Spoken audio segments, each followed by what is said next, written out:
Hello friends, welcome to my YouTube channel Prerna Jain. पहले video में मैंने भगवान ऋषभ के जन्म नामकरण विधि के बारे में बताया था। इस वीडियो में उनकी वंश उत्पत्ति से शासन व्यवस्था के विकास तक की चर्चा करूंगी, सो मेरा वीडियो अंत तक जरूर देखें। अब सबसे पहले बात करते हैं भगवान ऋषभ के वंश उत्पत्ति के बारे में। भगवान ऋषभ के समय कोई वंश नहीं था।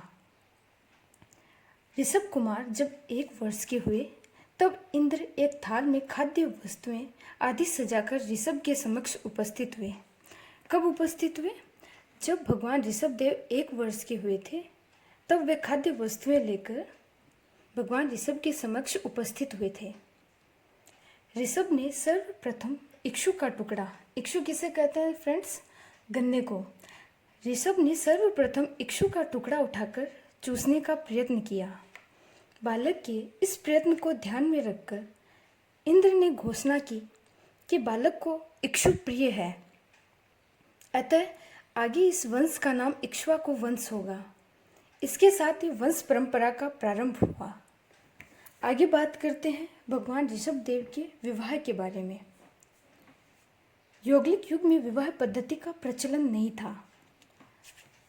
अगर बात अपन करें तो भगवान ऋषभ से पहले अनेक ऐसी प्रथाएं या परंपराएं थी जिनका पहले विकास नहीं हुआ था। काफ़ी परंपराओं का विकास भगवान ऋषभ के समय ही माना जाता है। उनमें से एक विवाह भी है। यौगिक युग में विवाह पद्धति का प्रचलन नहीं था। भाई और बहन का जो एक युगल पैदा होता था वह आगे चलकर पति पत्नी के रूप में संबंध स्थापित करते थे। सर्वप्रथम ऋषभ का विवाह 2 कन्याओं के साथ हुआ। उनमें जो सबसे पहली कन्या थी वह भगवान ऋषभ के साथ जन्मी हुई सुनंदा थी, और दूसरी जिस कन्या के साथ विवाह हुआ वह अनाथ कन्या सुमंगला थी। फ्रेंड्स, ये बात आप जरूर नोट कीजिएगा कि सबसे पहले भगवान ऋषभ देव ने ही 2 कन्याओं के साथ विवाह किया था। उनमें पहली कन्या उनके साथ जन्मी सुनंदा और दूसरी कन्या अनाथ सुमंगला थी। अब भगवान ऋषभ की संतान के बारे में यहाँ चर्चा करते हैं।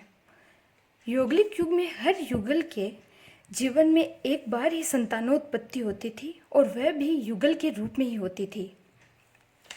सर्वप्रथम ऋषभ के घर में यह क्रम टूटा।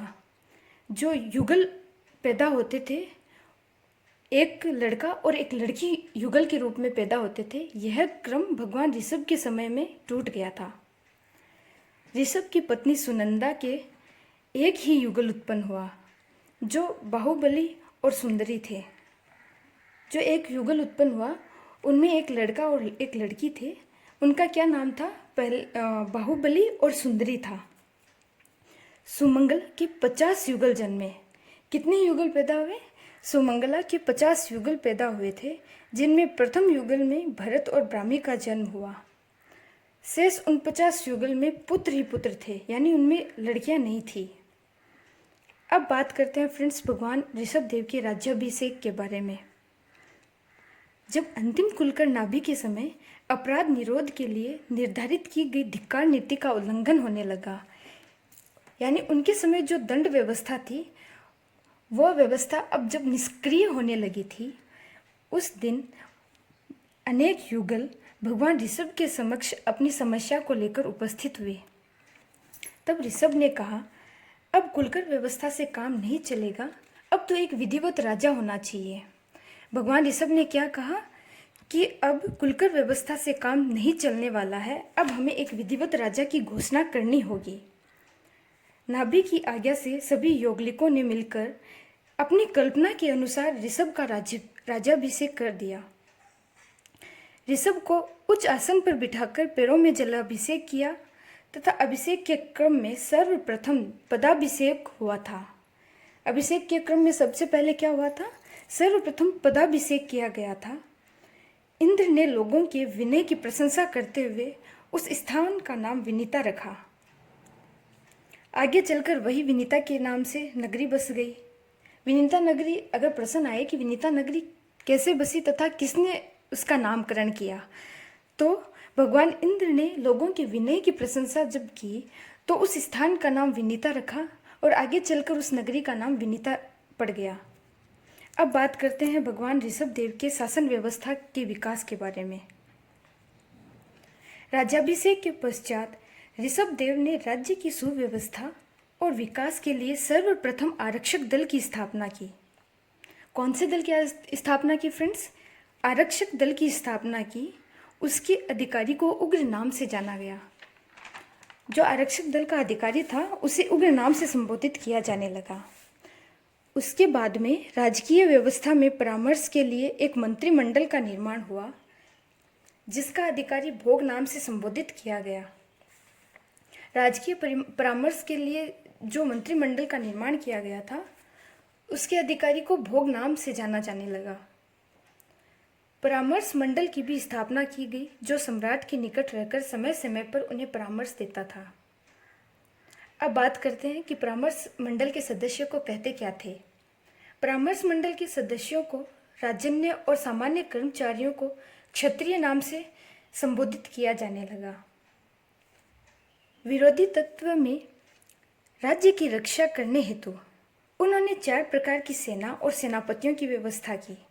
अब आगे बात करते हैं कि उन्होंने किस हिसाब से अपराधी के दंड के लिए तथा सेनाओं की किस हिसाब से उन्होंने व्यवस्था की थी। उन्होंने अपराध की खोज एवं अपराध निरोध के लिए साम, दाम, दंड और भेद नीति का उस टाइम प्रचलन किया। तो फ्रेंड्स, ये भी बात एक नोट करने की है कि जो श्याम, दाम, दंड और भेद नीति थी, उसका प्रचलन भी भगवान ऋषभ के समय से ही माना जाता था तथा निम्नलिखित 4 प्रकार की दंड व्यवस्था भी की। उन 4 प्रकार की दंड व्यवस्थाओं का मैं वर्णन करती हूँ। उनमें जो पहली थी वह थी परिभाषक। इस दंड व्यवस्था के अंतर्गत अपराधी को थोड़े समय के लिए नजरबंद किया जाता था तथा उसे क्रोधपूर्ण शब्दों से यहीं बैठ जाओ का आदेश दिया जाता था। परिभाषक विधि में क्या था? एक तो उसे नजरबंद कर दिया जाता था और उसको यहीं बैठ जाओ इस वर्ड का प्रयोग करके यह आदेश दिया जाता था। यह एक दंड व्यवस्था थी। सेकंड दंड व्यवस्था की बात करते हैं, जो थी मंडली बंद। इस व्यवस्था के अंतर्गत जो नियमित क्षेत्र होता था उससे बाहर जाने का आदेश नहीं दिया जाता था, उसके अंदर ही रहना पड़ता था।